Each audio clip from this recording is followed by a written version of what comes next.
खाग्राबारि एबसुनि साजनै बड'लेण्ड मुंख्लं गोसोखां जोलुर गेलेनाय हाबाफारि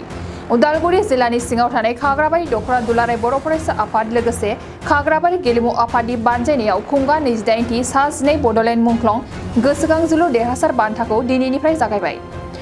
बे जोलुर गेलेनाय बादायलायनाय हाबाफारिखौ बेखेवनानै होयो मिर दुलाराय बर' फरायसा आफादनि नेहाथारि आनन्द दैमारि, उदालगुरि जिल्ला एबसुनि आफादगिरि लहित चन्द्र बर', उदालगुरि जिल्ला एबसुनि गाहाय नेहाथारि निजोमसा बर', लोगो नेहाथारि बाबुल बर', उदालगुरि बिजेपिनि नेहाथारि जौस्रां बर', खाग्राबारि गेलेमु आफादनि आफादगिरि, डिमाकुसि दख'रा एबसुनि आफादगिरि आरो नेहाथारि, भेरगाव दख'रा एबसुनि आफादगिरि आरो नेहाथारि, खाग्राबारिनि गंफ्रोमबो बिसिडिसिनि चेयारमेन बिथांमोन, खाग्राबारि ओनसोलनि रायजो राजाफोरा बाहागो लायो। साजनै बड'लेण्ड मुंख्लं गोसोखां जोलुर गेलेनाय बादायलायनाय हाबाफारिया दिनै गिबि। बे गिबि गेलेनायाव रङिया DTS आरो हरिसिंगा एफसिनि गेजेराव जायो। गेलेनायजोंबो मानसिया गावनि जिउ दाना लानो हायो आरो गेलेनायजोंनो गोबां सुबुंफोरा सनानि मेडेल मोननो हादों। लोगोसे खाग्राबारि ओनसोलाव गेलेनायजोंनो मुंदांखा जानो हानाय माखासे गेलेगिरिफोर दं होननानै खौरांगिरिनि सिगाङाव फोरमायो। दख'रा दुलाराय बर' फरायसा आफाद आरो खाग्राबारि रिजनेल स्पर्ट्स एस'सिएशना दिनै 28थि खाग्राबारि ओनसोलनि सा 12 बड'लेण्ड मार्टियार्स बिथांमोननिखौ मुंखौ गोजोर दोननो थाखाय जे जोलुर बादायलायनाय बे हाबाफारिखौ खालामबोबाय थादों, होबोबाय थादों आरो बेनि गेजेरजों बे ओनसोलनि जेखिनि स्पर्ट्सनि एक्टिभिटिस बे एक्टिभिटिसनि गेजेरजों बे ओनसोलनिफ्राय रायजोआरि आरो हादोरारि जा प्लेयारफोर बिनि ओनसोलनिफ्राय दिहुननो हादों आरो बियो जोबोद गोग्गाथाव। आरो दिनै बे 28थि जा 12 बड'लेण्ड मार्टियार्स ट्रफि मेम'रियाव जि होनाय बेयाव बेखेवनो मोनना आं जोबोद गोजोननाय मोन्दों। मानो होनबा बे खाग्राबारि ओनसोलनिफ्राय बे रोखोमनि मोनसे दिनै 28 बोसोर जाफैनायनि आन्दोआवनो दं दुलाराय बर' फरायसा आफादा। जाय बिथांमोना मुंख्लं जालांबाय जोंनि रायजोखौ गायसननो थाखाय बा जोंनि हारिखौ गायसननो थाखाय बिथांमोननि मुंखौ गोजोर दोननायजों लोगोसे बिथांमोननि जे आगानखौ गोथाङै दोननायनि लोगोसे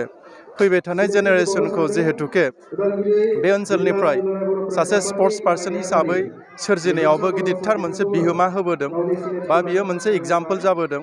दा बेनिफ्राय खाग्राबारि ओनसोलनिफ्राय गोबांथार आर्चारियाव नेसनेल इन्टारनेसनेल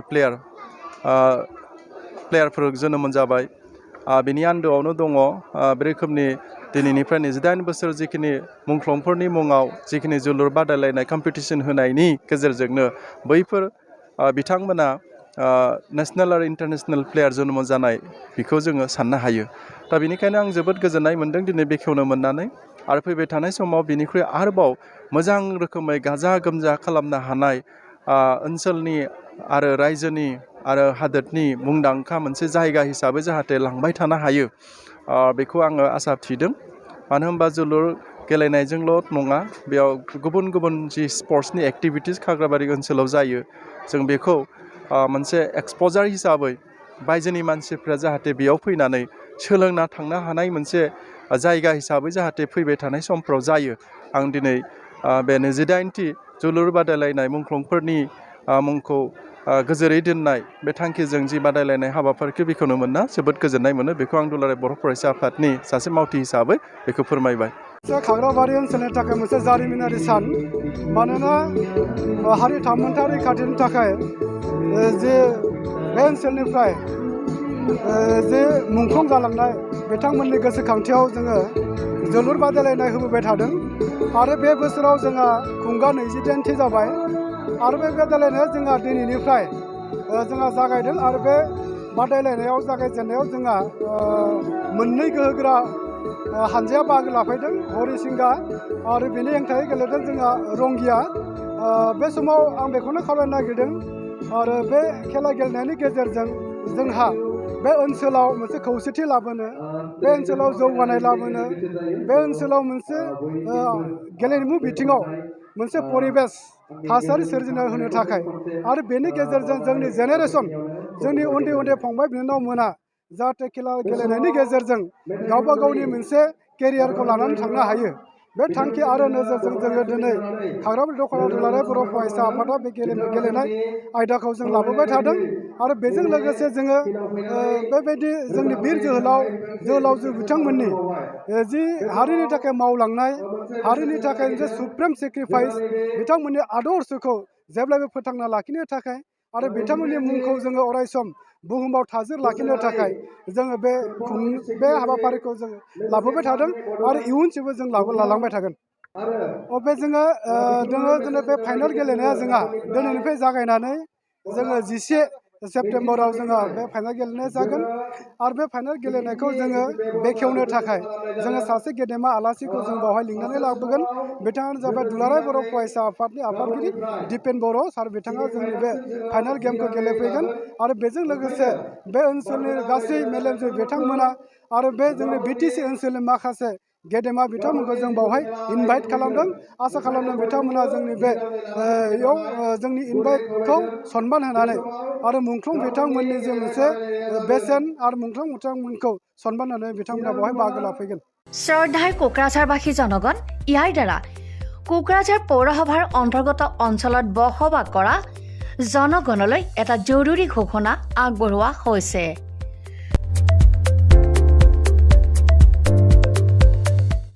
কোকৰাঝাৰ পৌৰসভাৰ অধীনত প্ৰপাৰ্টি বা হোল্ডিং টেক্সৰ সেল্ফ এছেছমেণ্ট আৰু ৰি এছেছমেণ্টৰ কাম পূৰ্ণ গতিত চলি আছে যিসকলে এতিয়াও সেল্ফ এছেছমেণ্ট বা ৰি এছেছমেণ্টৰ কামবোৰ সম্পূৰ্ণ কৰা নাই তেওঁলোকলৈ আমাৰ বিনম্ৰ অনুৰোধ আপোনালোকে অতি সোনকালে অনলাইন যোগে সেল্ফ এছেছমেণ্ট আৰু ৰি এছেছমেণ্টৰ কামসমূহ সমাধান কৰি লওক তাৰ বাবে আপোনালোকে অনলাইন যোগে প্লে ষ্টৰলৈ গৈ আসাম প্ৰপাৰ্টি টেক্স এপছটো ডাউনলোড কৰি এই এপছৰ দ্বাৰাই আপোনালোকৰ আধৰুৱা কামবোৰ সম্পূৰ্ণ কৰি ল'ব পাৰিব নতুবা play.google.com/store/apps/ৱেবছাইটৰ জৰিয়তেও আপোনালোকে আপোনালোকৰ কামসমূহ সমাধান কৰিব পাৰিব যদিহে আপোনাৰ অনলাইন যোগে আধৰুৱা কামবোৰ কৰিবলৈ অসুবিধা পাইছে তেতিয়াহ'লে আপোনালোকে কোকৰাঝাৰ পৌৰসভাৰ কাৰ্যালয়লৈ গৈ ৱাৰ্ড কমিছনাৰৰ পৰা প্ৰয়োজনীয় আবেদন পত্ৰ অৰ্থাৎ ফৰ্মসমূহ সোনকালে সংগ্ৰহ কৰি লওক বিতংকৈ জানিবলৈ কোকৰাঝাৰ পৌৰসভা কৰ্তৃপক্ষৰ সৈতেও যোগাযোগ কৰিব পাৰিব ইতিমধ্যে আপোনালোকৰ সহায়ৰ বাবে মেগা কেম্প কাৰ্যসূচী অনুষ্ঠিত কৰি থকা হৈছে ধন্যবাদ